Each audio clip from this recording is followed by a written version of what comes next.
Farming is a huge part of any action RPG, and that is no different in Path of Exile 2. But with a long road to the end game and plenty of time in between, there might seem like there aren't dedicated farming spots if you're new to the game. In this video, I want to give my favorite spots for farming in Path of Exile 2. We'll go over each location and break down how to actually farm them, what to look for, and what have you. But I want to be respectful of your time and just outright tell you what locations I'm going to go into in this video. This way, if you're a veteran or you know the game pretty well, you don't need to sit through the whole damn thing. So our first location is in the Mausoleum of the Praetor in Act 1. You simply get that waypoint, run into the Mausoleum, dodging the boss, looking for the treasure room, rinse and repeat. In Act 2, do the Lost City, which also has a treasure chest and the added benefit of a mini boss in the electric beetle that patrols one part of the zone. Lastly, Act 3 has the Venom Crypts, which will actually use the Jungle Ruins waypoint to get there because it's right outside the crypts. Loot all the sarcophagi in that zone and you'll get plenty of loot and experience. Let me also say up front that this is not really going to help you your first time through the game unless you stall out and need new gear. This is going to help more once you've reached cruel difficulty and are looking for upgrades, gold and items to sell for respecking, or orbs and disenchanting mats for crafting. You won't find some godly unique drop that'll be entirely RNG and up to you, really. I'll go into some more details about this in the next section as just a primer, but that's the too long didn't watch of this entire video. If that's all you wanted to know, then please feel free to shut the video down and get back to enjoying your adventure in Path of Exile 2. Before you head out, if this video ended up helping you, please don't forget to like, comment, or subscribe, as each one of those things helps me out in a huge way. Lastly, if you want to support the channel, you can find a link to my Mobalytics page where I post the builds I'm working on creating videos for.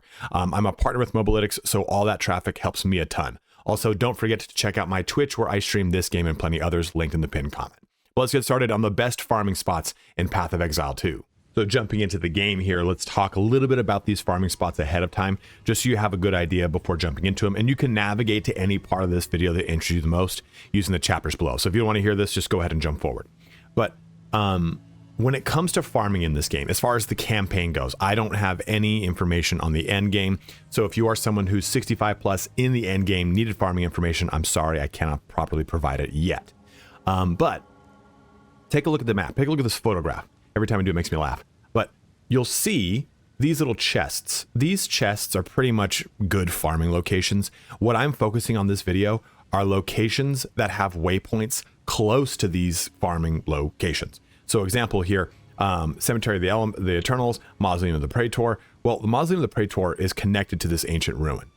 So if I hover over the Mausoleum of the Praetor, you see that little dotted line. I can't zoom in, but it is appearing right here. It just kind of appears right when I put it over. That's telling me that in the Mausoleum of the Praetor, this chest doth reside. So that is how I know, okay, if I farm this location, I should be able to find that chest. And that chest will allow me to farm here every time I reset the instance. How do I reset the instance? Because that's a big part of this whole entire process. And I'm going to explain it at the very end of every single section in case you jumped ahead. So you want to come over to a waypoint. Click, not your town portal, specifically waypoint. Click the waypoint, and then we're going to go back to Act 1. We're going to control left click right here, and you'll see this pop up, Instance Manager, where it can show you, hey, this option will put you in a new instance of Mausoleum of the Praetor. So that's how we're going to farm these locations. We're going to basically open up the Instance Manager, press New, and that allows me to enter the Mausoleum of the Praetor on a new instance. Now, if I jump back to this waypoint, go here and click this again, I have to run through it, but it'll show a existing instance and it'll show an additional one. If I jump down here, I think it might be, oh, of course. Why would I press the right button? That would be a stupid thing to do, right? Act 3, this button here. So you see, I was just in this location, so I can either make a new one or enter the existing one. So if you go back to the town to bring things, to drop things off, and you want to use a waypoint to get back, this is how you would do it without possibly messing up your instance, because it looks like it always defaults to making a new instance. So that's just a little bit of information. And two, lastly, when it comes to these locations, like I'm talking about the ones that I like the most, because like I said, they're kind of linked to, to the location of these chests and close waypoints, but you could choose any location and farm it. Like if you really like the Mastodon Badlands because you enjoy that band, I do too, saw them with Lamb of God, real great concert, then go to the Mastodon Badlands. There's nothing stopping you from doing it. This is more a guide on the places I think stand out as really convenient and easy ones, but it's more a guide on how to effectively farm by resetting the waypoints, jumping in, looking for certain items, whatever it is. So now that we've gotten that information out of the way, let's jump into the actual location. So our first location is in Act 1. It is the Mausoleum of the Praetor, like I said earlier in the video. And when we click this button, it's going to drop down here, and we're going to go click on the Mausoleum of the Praetor. Now, if you skipped ahead and you didn't watch the initial portion, let me just quickly tell you, if I press Control and then left click on this, it gives me the ability, I have to click on waypoint, and well, I have to not be there, but if you Control left click, you can see that this has the ability to either create a new instance or enter an existing one. So once we complete the Mausoleum of the Praetor, we would simply do this to reset the instance and go through it again and loot as we see fit. So once we load in here, new instance, Mausoleum of the Praetor, you'll drop down, you'll see the Cemetery of the Eternals. And from this point, it's just a matter of clearing this entire area, looking for one specific thing. So I'm going to put this in fast forward and show that off. One thing though to tell you up front, Mausoleum of the Praetor is a leveled zone. So right now, you can see my mini maps in the corner. If I bring my mini map up over my character, this gives me the information of the monster levels in this area. My character, in this case, is only level 10. So this place is not going to be an effective place to get experience. And that's what I meant at the beginning of this video. At the first run through, when you're not in Cruel, this is not going to help you out in any way as far as character progression on your leveling scale. It's going to help you out with gear. So if you're stalling out when it comes to money or gear or orbs, this is why you would do all this. So I'm just going to put this in fast forward now and let it do its thing. We'll talk to you once we get to that location.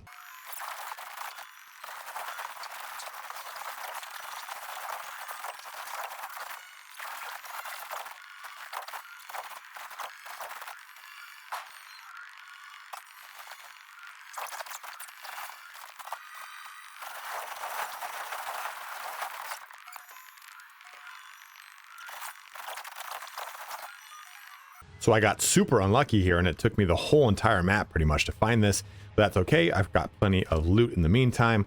You probably saw it in the fast forward. We got lots of blues here. We got a couple yellows here and there, whatever they got, some rares. But once you get to this location, that gives you a checkpoint. And you'll see this sarcophagus here.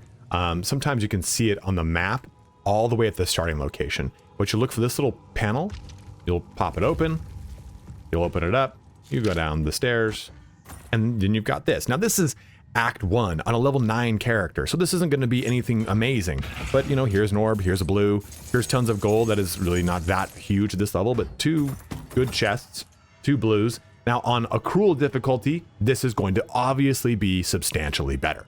But this shows you how it's a quick way to get some good experience, a good way to get some good items, some orbs, and you're going to kill a lot of the rares that you encounter. You can even do the Mausoleum boss if you so wish, but that is our first farming location. Now for our second location, we're going to be going to the Lost City in Act 2. So we've got our Act 2 map up. We're going to press this button right here to go underground. And you're going to see right here, we have got 2 chests, the Elemental Offering and the Buried Shrines. And remember I talked about that dotted line that kind of links those locations. You can also look directly below the name of that event or whatever it is, and it tells you know where it is, right? Like, okay, this is at the Garden Sarcophagus in the Buried Shrine. This is the Buried Shrines. This is the Buried Shrines. We're not going there. We're going here to the Lost City because that has the Golden Tomb. That's what we're looking for. Also has the Galleria, which is home to our little beetle friend. So go ahead and click here to go to the Lost City, and this will start this farming location. This one's a little bit more straightforward because it's kind of just a big, huge zone you're going to push your way through. But let's just fast forward through it, and we'll go ahead and empty this entire area.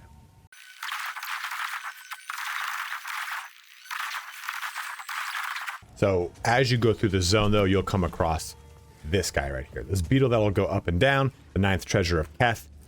This is a great way to get a little bit of experience. If you are doing Cruel difficulty, of course, this is going to be a harder fight. Maybe you just don't have the resistances or whatever it is. But I wanted to bring it up because this is the boss of the area that you would go ahead and kill. And it also depends on how the map generates. You might have the loot over on the left side. It might be on the right side. It might be right behind this. It doesn't matter, but I just want to bring up information about where you're going to see this boss patrolling. Let's go ahead and keep fast forward.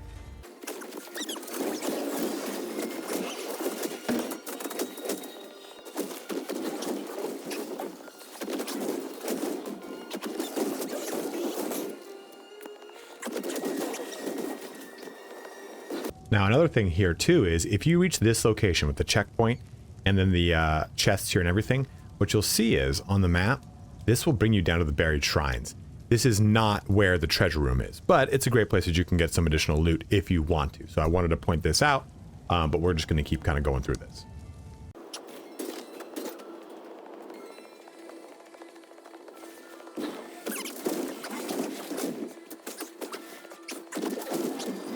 And then we find ourselves in the room of the golden sarcophagi. You can see it right here, sarcophagus. You can see it right here. You pop it open and there you go. I got unlucky and just got this. Wow. But you can see too that this can be a really big zone that takes you a lot of time. And that's great for experience and loot and drops and stuff. You saw some of the stuff that I was getting. So you can see that, you know, it is worth your time to go through it if you just want to either get some materials here for some sockets. I think I got a couple superior items in here, like this one's a superior item. So there's plenty of things that you can get in the Lost City to help you out with all of your crafting needs. Our last location is in Act 3. Now, Act 3 does have plenty of locations that you can farm because they have lots of chests and waypoints that are close.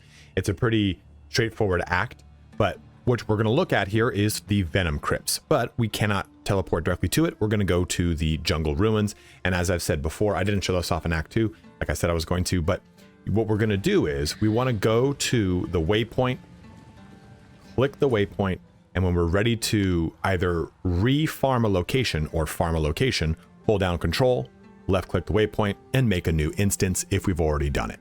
So we're going to go to the Jungle Ruins. It's going to load in. We're going to see Kali Ma over here from the second Indiana Jones movie. And we know that we can jump into the Venom Crypts right here. So in the Venom Crypts, we're going to focus mainly on looting sarcophagi. That's what we're going to do. There will be one like room at the end of it. That's kind of hence the reason we've got, I'll go between. We've got, where am I? The Venom Crypts. That doesn't show a chest on this map, but this is filled with sarcophagi. And on top of it too, there is a room at the very end that has a chance to spawn multiple rare sarcophagi to loot. So that's what we're going to be looking for. That's what we're going to strive for. You can reset the instance at that point or just keep looting through the whole damn thing because there are sarcophagi all over the damn map. And I don't know how many times I'm going to say sarcophagi in this initial portion. Let's go ahead and start fast forward.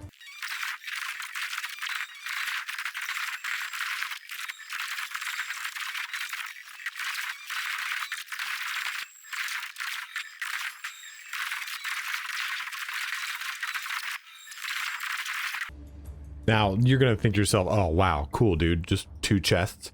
But these spawn throughout the entirety of the map. You saw some blue sarcophaguses, it's a sarcophagi that we came across, and now a rare one. So they will be randomly placed everywhere. I don't want to go through the entire map and show every single one, but really the focus here is trying to get as much loot as you can. And in Act 3, you know, you get some good gold, you get some good items, and these locations are going to scale, of course, better once we jump into Cruel. So hopefully this helps you out in finding really good places to farm equipment in Path of Exile. Now, let me put this all together real quick and just kind of show off some things to look for or what have you in the next section to give you a sense of like what the point of even farming is.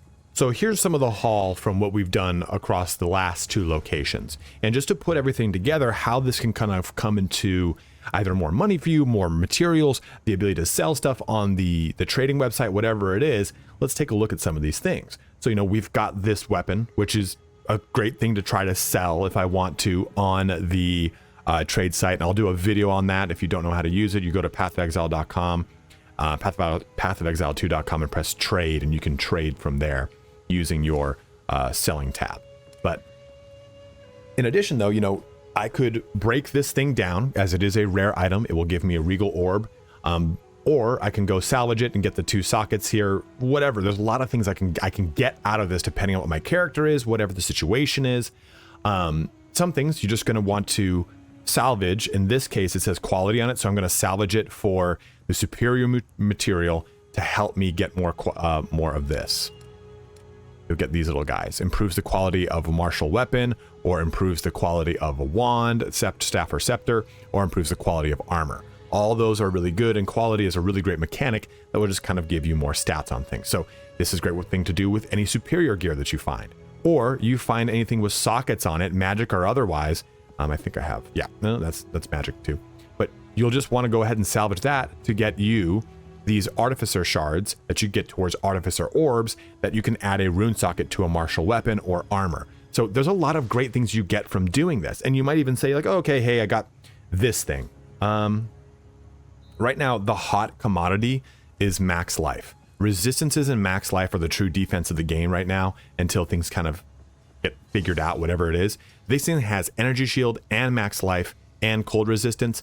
And I could put another mod onto this and it can be socketed with more stuff. You could sell this for quite a bit of like maybe, I don't know, 2 or 3 orbs of augmentation, maybe an exalted orb. I don't know. I don't know the going rate of things on the market right now, but here's an example of something that I'm never going to use on my character. Maybe I use it on another character, but I could sell this for something outside of the game.